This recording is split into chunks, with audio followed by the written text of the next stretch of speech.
हरे कृष्ण। श्रीमद् भागवतम सप्तम स्कंद 10वां 11वां अध्याय। प्रहलाद जी के राज्याभिषेक और त्रिपुर दहन की कथा। मानव धर्म, वर्णाश्रम धर्म और स्त्री धर्म का निरूपण। 10वां अध्याय।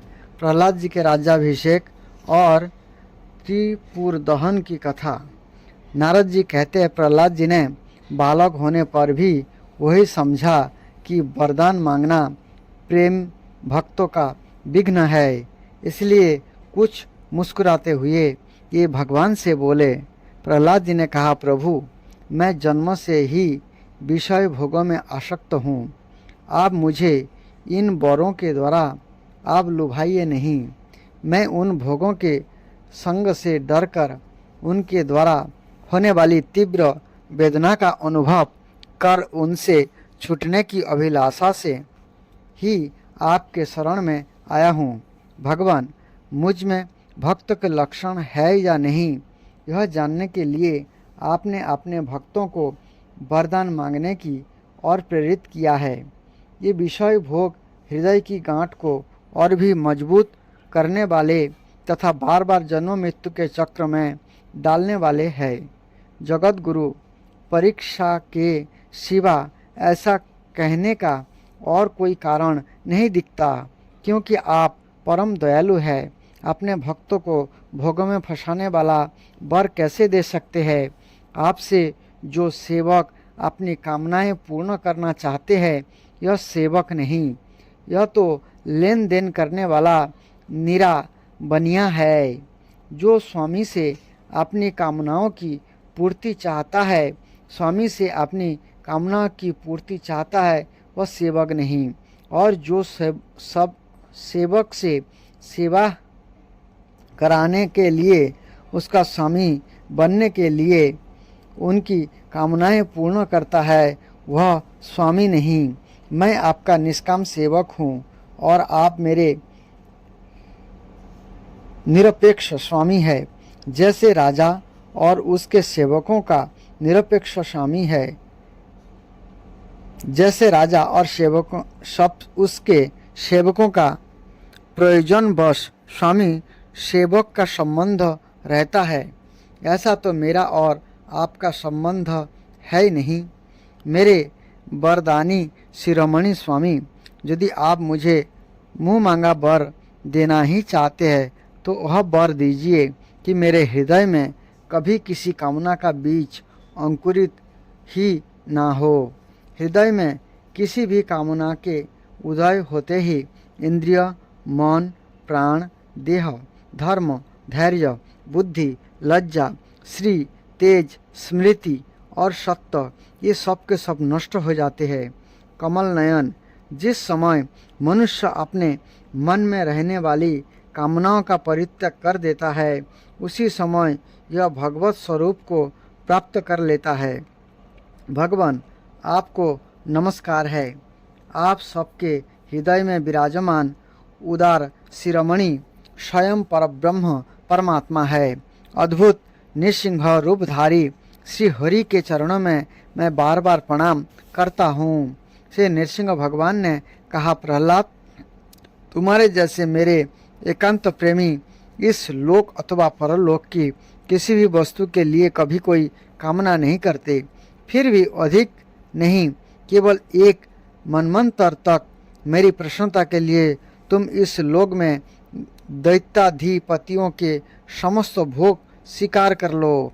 समस्त प्राणियों के हृदय में यज्ञ के भोक्ता ईश्वर के रूप में मैं ही विराजमान हूँ। तुम अपने हृदय में मुझे देखते रहना और मेरी लीला कथाएं, जो तुम्हें अत्यंत प्रिय है, सुनते रहना। समस्त कर्मों के द्वारा मेरी ही आराधना करना और इस प्रकार अपने प्रारब्ध कर्मों का क्षय कर देना। भोगों के द्वारा पुण्य कर्मों के फल और निष्काम पुण्य कर्मों के द्वारा पाप का नाश करते हुए समय पर शरीर का त्याग करके समस्त बंधनों से मुक्त होकर तुम मेरे पास आ जाओगे। देवलोक में भी लोग तुम्हारी विशुद्ध कीर्ति का गान करेंगे। तुम्हारे द्वारा की हुई मेरी इस स्तुति का जो मनुष्य कीर्तन करेगा और साथ ही मेरा और तुम्हारा स्मरण भी करेगा, वह समय पर कर्मों के बंधन से मुक्त हो जाएगा। प्रहलाद जी ने कहा, महेश्वर, आप वर देने वालों के स्वामी हैं। आपसे मैं एक वर और मांगता हूँ। मेरे पिता ने आपके ईश्वरीय तेज को और सर्वशक्तिमान चराचर गुरु स्वयं आपको ना जानकर आपकी बड़ी निंदा की है। इस विष्णु ने मेरे भाई को मार डाला है। ऐसी मिथ्या दृष्टि रखने के कारण पिताजी क्रोध के वेग को सहन करने में असमर्थ हो गए थे। इसी से उन्होंने आपका भक्त होने के कारण मुझसे भी द्रोह किया। दीनबंधु, यद्यपि आपकी दृष्टि पड़ते ही ये पवित्र हो चुके, फिर भी मैं आपसे प्रार्थना करता हूँ कि उस जल्दी नाश ना होने वाले दुरस्त दोष से मेरे पिता शुद्ध हो जाए। श्री नरसिंह भगवान ने कहा, निष्पाप प्रहलाद, तुम्हारे पिता स्वयं पवित्र होकर तर गए, इसकी तो बात ही क्या है। यदि उनकी 21 पीढ़ियों के पितर होते तो उन सबके साथ भी ये तर जाते, क्योंकि तुम्हारे जैसा कुल को पवित्र करने वाला पुत्र उनको प्राप्त हुआ है। मेरे शांत, समदर्शी और सुख से सदाचार पालन करने वाले प्रेमी भक्तजन जहाँ जहाँ निवास करते हैं, वे स्थान चाहे कीकट हो क्यों ना हो, पवित्र हो जाते हैं। दैत्यराज, मेरे भक्ति भाव से जिनकी कामनाएं नष्ट हो गई है, ये सर्वत्र आत्मभाव हो जाने के कारण छोटे बड़े किसी भी प्राणी को किसी भी प्रकार से कष्ट नहीं पहुंचाते। संसार में जो लोग तुम्हारे अनुयायी होंगे, ये भी मेरे भक्त हो जाएंगे। बेटा, तुम मेरे सभी भक्तों के आदर्श हो। यद्यपि मेरे अंगों का स्पर्श होने से तुम्हारा पिता पूर्ण रूप से पवित्र हो गया है, तथापि तुम उनकी अंत्येष्टि क्रिया करो। तुम्हारे जैसे संतान के कारण उन्हें उत्तम लोक की प्राप्ति होगी। तुम्हारे जैसे संतान के कारण उन्हें उत्तम लोकों की प्राप्ति होगी। वत्स, तुम अपने पिता के पद पर स्थित हो जाओ और वेदवादी मुनियों की आज्ञा के अनुसार मुझ में अपना मन लगाकर और मेरी शरण में रहकर मेरी सेवा के लिए ही आपने सारे कार्य करो। नारद जी कहते हैं, युधिष्ठिर, भगवान की आज्ञा के अनुसार प्रहलाद जी ने अपने पिता की अंत्येष्टि क्रिया की। इसके बाद श्रेष्ठ ब्रह्मा जी ने उनका राज्याभिषेक किया। इसी समय देवता, ऋषि आदि के साथ ब्रह्मा जी ने श्री नृसिंह भगवान को प्रसन्न वदन देखकर पवित्र वचनों के द्वारा उनकी स्तुति की और उनसे यह बात कहे। ब्रह्मा जी ने कहा, देवताओं के आराध्य देव, आप सर्व अंतर्यामी, जीवों के जीवन दाता और मेरे भी पिता है। यह पापी दैत्य लोगों को बहुत ही सता रहा था। यह बड़े सौभाग्य की बात है कि आपने इसे मार डाला। मैंने इसे वर दे दिया था कि मेरी सृष्टि का कोई भी प्राणी तुम्हारा वध ना कर सकेगा। इससे यह मतवाला हो गया था। तपस्या, योग और बल के कारण उत्शृंखल होकर इसने वेद विधाओं का उच्छेद कर दिया था। यह भी बड़े सौभाग्य की बात है कि इसके पुत्र परम भागवत शुद्ध हृदय नन्हे से शिशु प्रहलाद को अपने मृत्यु के मुख से छुड़ा दिया। तथा यह भी बड़े आनंद और मंगल की बात है कि वह आपकी शरण में है। भगवान, आपके इस नरसिंह रूप का ध्यान जो कोई एकाग्र मन से करेगा, उसे यह सब प्रकार के भयों से बचा लेगा। यहाँ तक कि मारने की इच्छा से आई हुई मृत्यु भी इसका कुछ न बिगाड़ सकेगी। श्री नरसिंह भगवान बोले, ब्रह्मा जी, आप दैत्य को ऐसा वर ना दिया करे जो स्वभाव से ही क्रूर है। उनको दिया हुआ वर तो वैसा ही है जैसा सांपों को दूध पिलाना। नारद जी कहते, युधिष्ठिर, नरसिंह भगवान इतना कहकर और ब्रह्मा जी के द्वारा की हुई पूजा को स्वीकार करके वहीं अंतर्ध्यान समस्त प्राणियों के लिए अदृश्य हो गए। इसके बाद प्रहलाद जी ने भगवत स्वरूप ब्रह्मा, शंकर की तथा प्रजापति और देवताओं की पूजा करके उन्हें माथा टेक कर प्रणाम किया। तब शुक्राचार्य आदि मुनियों के साथ ब्रह्मा जी ने प्रहलाद जी को समस्त दानव और दैत्य का अधिपति बना दिया। फिर ब्रह्मा आदि देवताओं ने प्रहलाद का अभिनंदन किया और उन्हें शुभ आशीर्वाद दिए। प्रहलाद जी ने भी यथायोग्य सबका सत्कार किया और ये लोग अपने अपने लोकों को चले गए। युधिष्ठिर, इस प्रकार भगवान के ये दोनों पार्षद जय और विजय दिति के पुत्र दैत्य हो गए थे। ये भगवान से बैर भाव रखते थे। उनके हृदय में रहने वाले भगवान ने उनका उद्धार करने के लिए उन्हें मार डाला। ऋषियों के साप के कारण उनकी मुक्ति नहीं हुई। ये फिर से कुंभकर्ण और रावण के रूप में राक्षस हुए। उस समय भगवान श्री राम के पराक्रम से उनका अंत हुआ। युद्ध में भगवान राम के बाणों से उनका कलेजा फट गया। वही पड़े पड़े पूर्व जन्म की भांति भगवान का स्मरण करते करते उन्होंने अपने शरीर छोड़े। वे ही आप इस युग में शिशुपाल और दंतवक्र के रूप में पैदा हुए थे। भगवान के प्रति बैर भाव होने के कारण तुम्हारे सामने ही ये उनमें समा गए। युधिष्ठिर, श्री कृष्ण से शत्रुता रखने वाले सभी राजा अंत समय में श्री कृष्ण के स्मरण से तद्रुप होकर अपने पूर्वकृत पापों से सदा के लिए मुक्त हो गए।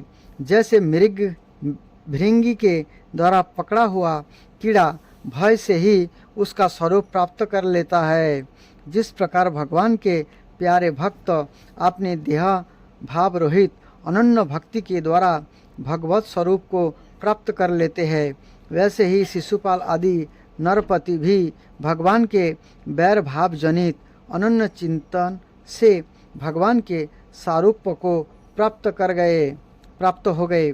युधिष्ठिर, तुमने मुझसे पूछा था कि भगवान से द्वेष रखने वाले शिशुपाल आदि को उनके सारूप्य की प्राप्ति कैसे हुई। इसका उत्तर मैंने तुम्हें दे दिया। ब्राह्मण देव परमात्मा श्री कृष्ण का यह परम पवित्र अवतार चरित्र है। इसमें हिरण्याक्ष और हिरण्यकशिपु इन दोनों दैत्य के वध का वर्णन है।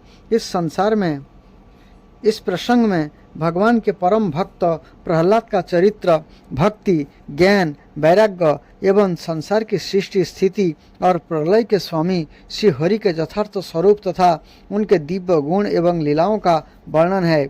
इस आख्यान में देवता और दैत्य में पौधों में कालक्रम से जो महान परिवर्तन होता है इसका भी निरूपण किया गया है। जिसके द्वारा भगवान की प्राप्ति होती है उस भगवत धर्म का भी वर्णन है। आध्यात्म के संबंध में भी सभी जानने योग्य बातें इसमें है। भगवान के पराक्रम से पूर्ण इस पवित्र आख्यान को जो कोई पुरुष श्रद्धा से कीर्तन करता और सुनता है वह कर्म बंधन से मुक्त हो जाता है। जो मनुष्य परम पुरुष परमात्मा की यह नृसिंह लीला सेनापतियों सहित हिरण्यकशिपु का वध और संत शिरोमणि प्रहलाद का पावन प्रभाव एकाग्र मन से पढ़ता और सुनता है वो भगवान के अभय पद वैकुंठ को प्राप्त होता है। युधिष्ठिर, इस मनुष्य लोक में तुम लोगों के भाग्य अत्यंत प्रशंसनीय है, क्योंकि तुम्हारे घर में साक्षात पर ब्रह्म परमात्मा मनुष्य का रूप धारण करके गुप्त रूप से निवास करते हैं। इसी से सारे संसार को पवित्र कर देने वाले ऋषि मुनि बार बार उनका दर्शन करने के लिए चारों ओर से तुम्हारे पास आया करते हैं। बड़े बड़े महापुरुष निरंतर जिनको ढूंढते रहते हैं, जो माया के लेस से रहित परम शांत परमानंदानुभव स्वरूप परम ब्रह्म परमात्मा है। यही तुम्हारे प्रिय हितोषी मामेरे भाई पूज्य आज्ञाकारी गुरु और स्वयं आत्मा श्री कृष्ण है। शंकर ब्रह्मा आदि भी अपनी सारी बुद्धि लगाकर ये वह है इस रूप में उनका वर्णन नहीं कर सके। फिर हम तो कर ही कैसे सकते हैं। हम तो मौन भक्ति और संयम के द्वारा ही उनकी पूजा करते हैं। कृपया हमारी यह पूजा स्वीकार करके भक्त वत्सल भगवान हम पर प्रसन्न हो। युधिष्ठिर, यही एकमात्र आराध्य देव है। प्राचीन काल में बहुत बड़े मायावी मायासुर ने जब रुद्रदेव की कमनीय कीर्ति में कलंक लगाना चाहा था, तब इन्हीं भगवान श्री कृष्ण ने फिर से उनके जस की रक्षा और विस्तार किया था। राजा युधिष्ठिर ने पूछा, नारद जी, मैं दानव किस कार्य में जगदीश्वर रुद्रदेव का जस नष्ट करना चाहता था और भगवान श्री कृष्ण ने किस प्रकार उनके जस की रक्षा की, आप कृपा करके बतलाइए। नारद जी ने कहा, एक बार इन्हीं भगवान श्री कृष्ण से शक्ति प्राप्त करके देवताओं ने युद्ध में असुरों को जीत लिया था। उस समय सब के सब असुर मायावियों के परम गुरु मय दानव की शरण में गए। शक्तिशाली मायासुर ने सोने चांदी और लोहे के 3 विमान बना दिए। ये विमान क्या थे? 3 सूर ही थे। ये इतने विलक्षण थे कि उनका आना जाना जान नहीं पड़ता था। उनमें अपरिमित सामग्रियां भरी हुई थी। युधिष्ठिर, दैत्य सेनापतियों के मन में तीनों लोक और लोकपतियों के प्रति बैर भाव तो था ही। आप उसका याद करके उन तीनों विमानों के द्वारा ये उनमें छिपे रहकर सबका नाश करने लगे। तब लोकपालों के साथ सारी प्रजा भगवान शंकर की शरण में गई और उनसे प्रार्थना की कि प्रभु, त्रिपुर में रहने वाले असुर हमारा नाश कर रहे हैं। हम आपके हैं, अतः देवादिदेव आप हमारी रक्षा कीजिए। उनकी प्रार्थना सुनकर भगवान शंकर ने कृपापूर्ण शब्द में कहा, डरो मत। फिर उन्होंने अपने धनुष पर बाण चढ़ाकर तीनों पुरों पर छोड़ दिया। उनके उस बाण से सूर्यमंडल से निकलने वाली किरणों के समान अन्य बहुत से बाण निकले। उनमें से मानो आग की लपटें निकल रही थी। उनके कारण उन पुरों का दिखना बंद हो गया। उनके स्पर्श से सभी विमान निवासी निष्प्राण होकर गिर पड़े। महामायावी मैं बहुत से उपाय जानता था। वह उन दैत्यों को उठा लाया और अपने बनाए हुए अमृत के कुएं में डाल दिया। उस सिद्ध अमृत रस का स्पर्श होते ही असुरों का शरीर अत्यंत तेजस्वी और वज्र के समान सुदृढ़ हो गया। ये बादलों को विदीर्ण करने वाली बिजली की आग की तरह उठ खड़े हुए। इन्हें भगवान श्री कृष्ण ने जब देखा कि महादेव जी तो अपना संकल्प पूरा न होने के कारण उदास हो गए हैं, तब उन असुरों पर विजय प्राप्त करने के लिए उन्होंने एक युक्ति की। वही भगवान विष्णु उस समय गौ बनकर गए और ब्रह्मा जी बछड़ा बने। दोनों ही मध्याह्न के समय उन तीनों पुरों में गए और उस सिद्ध रस के कुएं का सारा अमृत पी गए। यद्यपि उसके रक्षक दैत्य इन दानवों को देख रहे थे, फिर भी भगवान की माया से ये इतने मोहित हो गए कि इन्हें रोक न सके। जब उपाय जानने वालों में श्रेष्ठ मायासुर को यह बात मालूम हुई, तब भगवान की इस लीला का स्मरण करके उसे कोई शोक न हुआ। शोक करने वाले अमृत रक्षकों से उसने कहा, भाई देवता, असुर, मनुष्य अथवा और कोई भी प्राणी अपने पराये अथवा दोनों के लिए जो प्रारब्ध का विधान है उसे मिटा नहीं सकता। जो होना था हो गया, शोक करके क्या करना है। इसके बाद भगवान श्री कृष्ण ने अपनी शक्तियों के द्वारा भगवान शंकर के युद्ध की सामग्री तैयार की। उन्होंने धर्मों से रथ, ज्ञान से सारथी, वैराग्य से ध्वजा, ऐश्वर्य से घोड़े, तपस्या से धनुष, विधा से कवच, क्रिया से बाण और अपनी अन्यान्य शक्तियों से अनन्य वस्तुओं का निर्माण किया। इन सामग्रियों से सज धज कर भगवान शंकर रथ पर सवार हुए एवं धनुष बाण धारण किया। भगवान शंकर ने अभिजीत मुहूर्त में धनुष पर बाण चढ़ाया और उन तीनों दुर्मेध विमानों को भस्म कर दिया। युधिष्ठिर, इस समय स्वर्ग में दुंदुभिया बजने लगी। सैकड़ों विमानों की भीड़ लग गई। देवता, ऋषि, पितर और सिद्धेश्वर आनंद से जय जयकार करते हुए पुष्पों की वर्षा करने लगे। अप्सराएं नाचने और गाने लगी। युधिष्ठिर, इस प्रकार उन तीनों पुरों को जलाकर भगवान शंकर ने पुरारी की पदवी प्राप्त की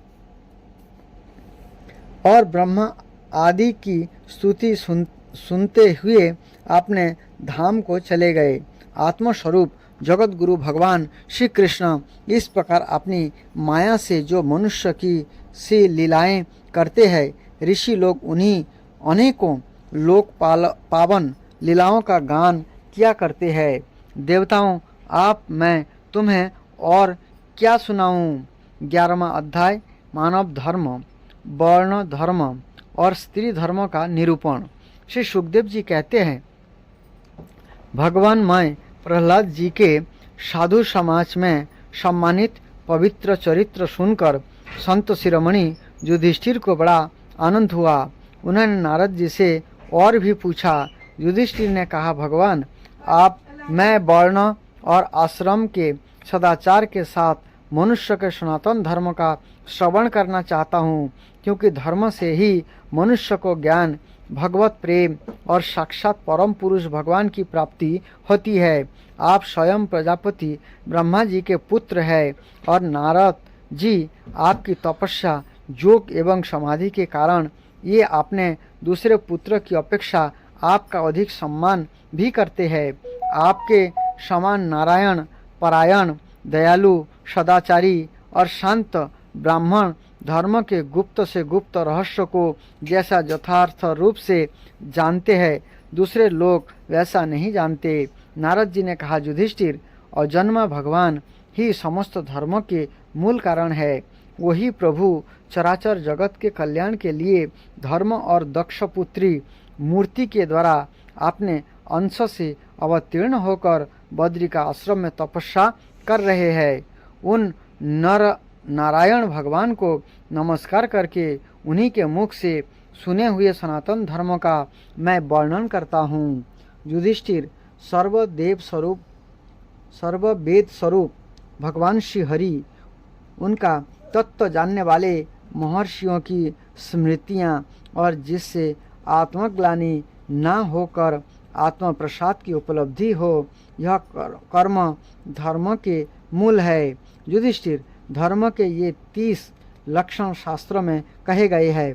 सत्य, दया, तपस्या, शौच, तितिक्षा, उचित अनुचित का विचार, मन का संयम, इंद्रियों का संयम, अहिंसा, ब्रह्मचर्य, त्याग, स्वाध्याय, सरलता, संतोष, समदर्शी, महात्माओं की सेवा, धीरे धीरे सांसारिक भोगों की चेष्टा से निवृत्ति, मनुष्य के अभिमानपूर्ण प्रयत्नों का फल उल्टा ही होता है, ऐसा विचार, मौन, आत्मचिंतन, प्राणियों को अन्न आदि का यथायोग्य विभाजन, उनमें और विशेष करके मनुष्य में अपने आत्मा तथा इष्ट देवता का भाव, संतों के परम आश्रय भगवान श्री कृष्ण के नाम गुण लीला आदि का श्रवण, कीर्तन, स्मरण, उनकी सेवा, पूजा और नमस्कार, उनके प्रति दास्य, साख्य और आत्मसमर्पण, यह 30 प्रकार का आचरण सभी मनुष्य का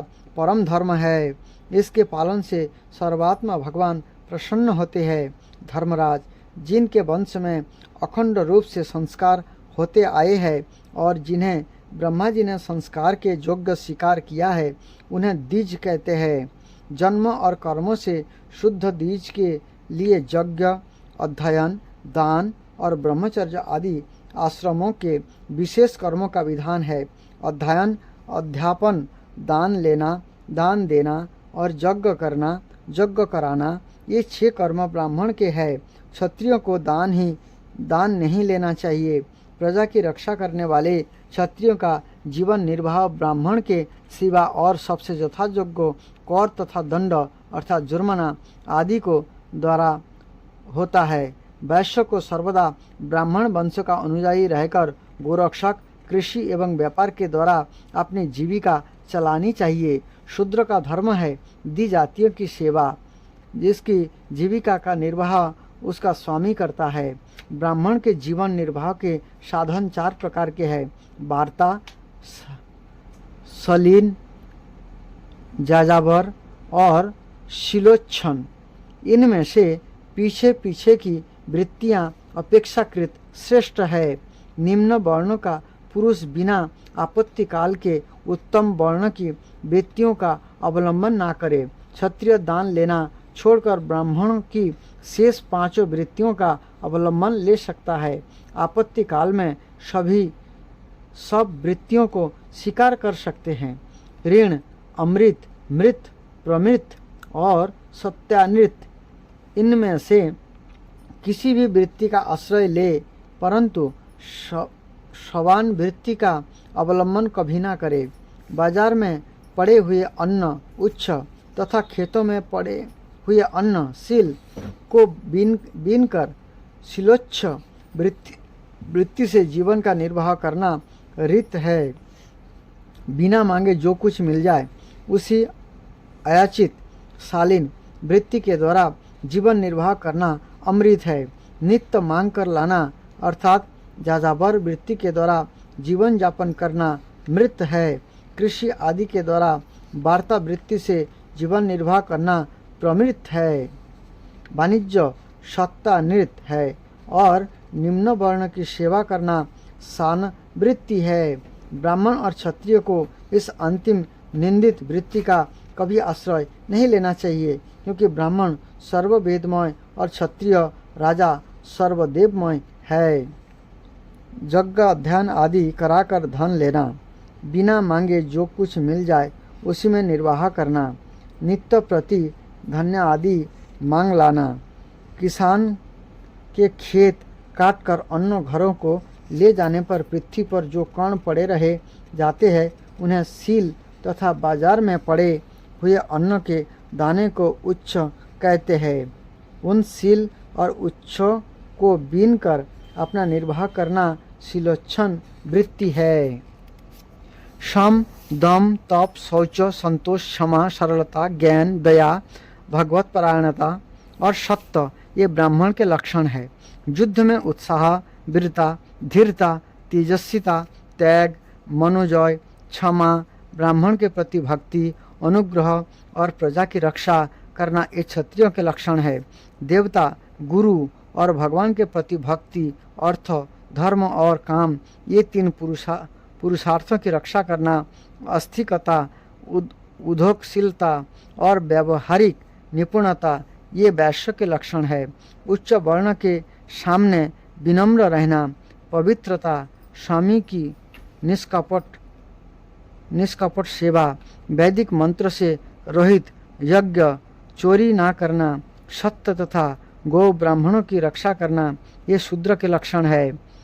पति की सेवा करना, उनके अनुकूल रहना, पति के संबंधियों से प्रसन्न रहना और सर्वदा पति के नियमों की रक्षा करना ये पति को ही ईश्वर मानने वाली पतिव्रता स्त्री के धर्म है।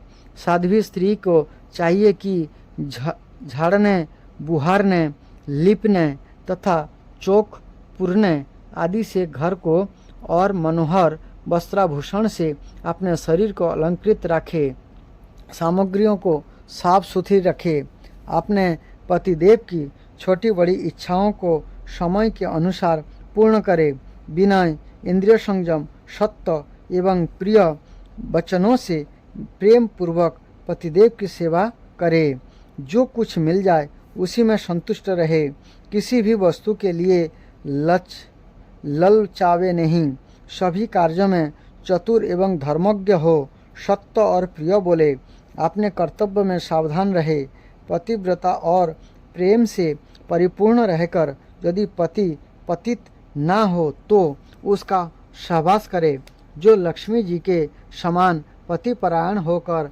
अपने पति की उसे साक्षात भगवान स्वरूप समझकर सेवा करनी है। इसके पतिदेव वैकुंठ लोक में भगवत स्वरूप को प्राप्त होते हैं और यह लक्ष्मी जी के समान उनके साथ आनंदित होती है।